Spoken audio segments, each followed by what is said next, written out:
Ang pinakaayaw kong bansa sa mundo ay ang Brunei, at heto kung bakit. Ang Brunei ay isang maliit na bansang mayaman sa langis sa Southeast Asia, at halos 2/3 ng 500,000 na residente nito ay Muslim.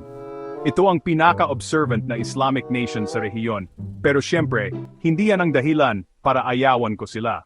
Sa bansa, for the most part, ang mga locals ay very friendly, at mayroong magandang national park na pwedeng bisitahin. Pero yun lang, kapag binisita mo ang magandang mosque, within 5 minutes, agresibo kang palisin at sisigawan ka ng hindi mo alam ang dahilan. Bukod pa diyan, ang Brunei ay may nakakagulat na human rights violations.